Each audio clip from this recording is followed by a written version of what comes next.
Bon matin! Alors aujourd'hui, mon sujet, pourquoi rassurer, il ne suffit pas toujours quand ton enfant est anxieux. Donc aujourd'hui, j'ai envie de parler d'une situation que plusieurs parents vivent et ça régulièrement. Votre enfant, il vous pose souvent la même question, encore et encore. Est-ce que ça va bien aller? Est-ce que je vais aimer ma nouvelle école? Est-ce qu'au camp de jour, ça va être correct? Est-ce qu'on va vraiment déménager? Vous lui répondez, vous le rassurez, vous lui expliquez, puis pourtant, il revient toujours encore et encore avec les mêmes questions. Aujourd'hui, j'aimerais vous expliquer pourquoi rassurer, c'est comme pas assez. C'est pas toujours quand votre enfant est anxieux. Qui je suis? Pour ceux qui ne me connaissent pas, mon nom est Nathalie Landry. Je suis éducatrice à l'enfance depuis un peu plus que 30 ans, puis je suis coach en parentalité, formée à l'approche croître. J'accompagne les parents à mieux comprendre ce qui se passe derrière le comportement de leur enfant, afin de pouvoir intervenir avec conscience, plus de connexion et plus de confiance. Donc, le cerveau anxieux, il cherche toujours la sécurité. Souvent, quand notre enfant est anxieux, on pense qu'il manque d'informations. C'est là qu'on se met à expliquer, on rassure, on répond à ses questions. Mais souvent, il a déjà compris la réponse. Son cerveau, lui, il cherche pas nécessairement plus d'informations. Il cherche surtout à savoir, est-ce que moi, là-dedans, je suis en sécurité? Tout ça, ça se fait inconsciemment. Là. Si c'était conscient, il vous le demanderait directement. En ce moment, avec la fin de l'année scolaire qui approche, les camps de vacances qui vont commencer, les déménagements, c'est une grande période pour les déménagements, changement d'école, plusieurs enfants y vivent beaucoup d'incertitudes. Puis le cerveau humain, les incertitudes, il n'aime pas ça. Les questions répétitives, c'est souvent un signal. Imagine que tu quittes la maison ou tu es pour aller te coucher le soir. Tu sais que tu as barré la porte, mais tu vas aller la vérifier. Tu l'as vu. Puis pourtant, quelques minutes plus tard, tu vas te dire, je l'ai-tu vraiment barré? Tu retournes vérifier. Pas parce que tu manques d'informations. Tu sais déjà que la porte est barrée, mais tu vas aller le faire pareil. Puis c'est un peu ça que l'enfant y fait. Quand il nous pose 10 fois la même question, c'est pas nécessairement parce qu'il n'a pas entendu la réponse. Souvent, son système nerveux il est encore en train de chercher son équilibre. La tête a compris. Le cœur, lui, il est encore en train de s'adapter. L'enfant, il ne cherche pas toujours une réponse. Quand un enfant te demande « T'es-tu certaine? T'es-tu certain, papa, maman, que ça va bien aller? » Il ne cherche pas toujours la meilleure explication. Parfois, ce qu'il cherche, c'est beaucoup plus profond. Est-ce que tu vas être avec moi dans ce que je vis? C'est ça, dans le fond, qu'il te demande. Souvent. Imagine que ton conjoint est sur la route pendant que c'est une grosse tempête de neige.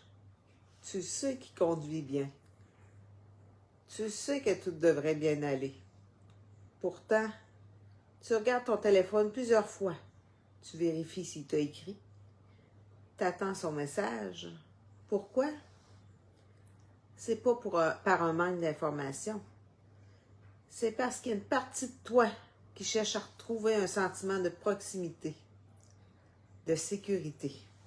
Une petite gorgée d'eau.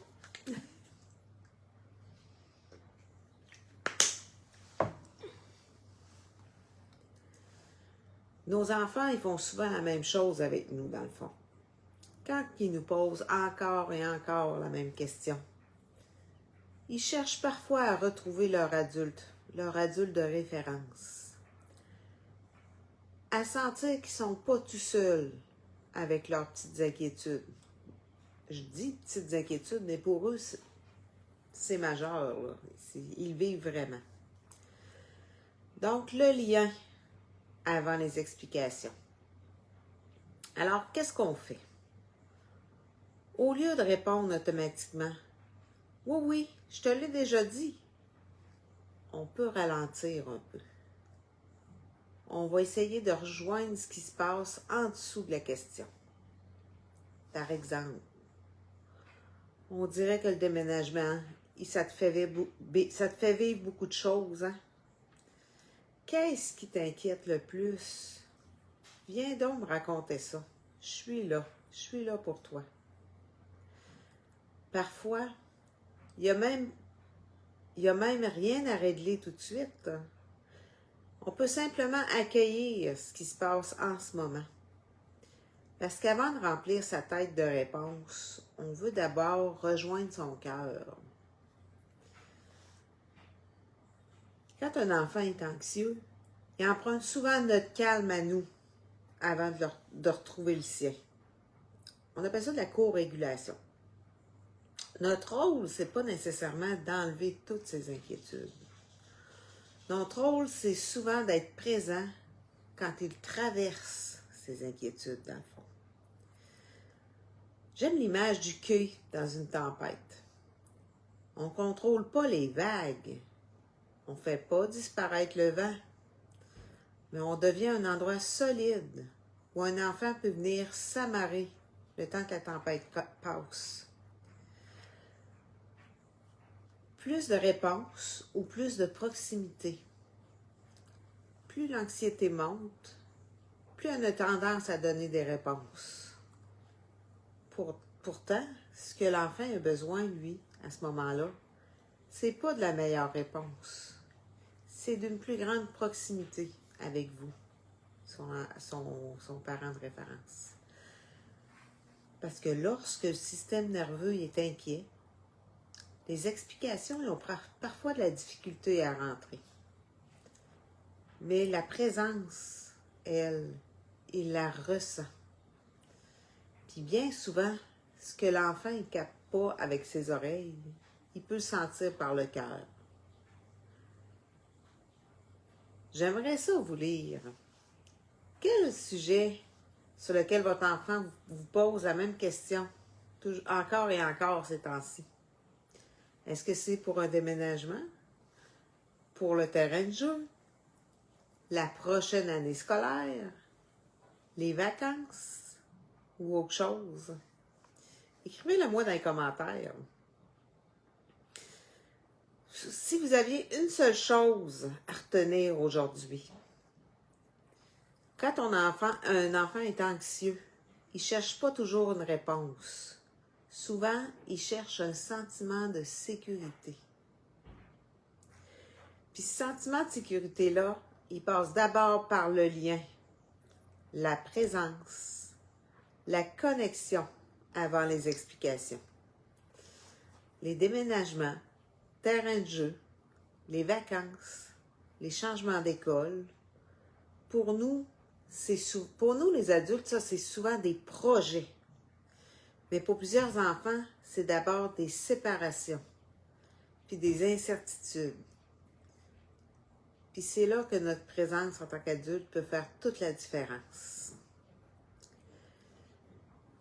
Si ma vidéo, mon live vous a parlé, puis que vous pensez que ça pourrait intéresser d'autres personnes, vous pouvez les taguer en commentaire ou même partager la vidéo.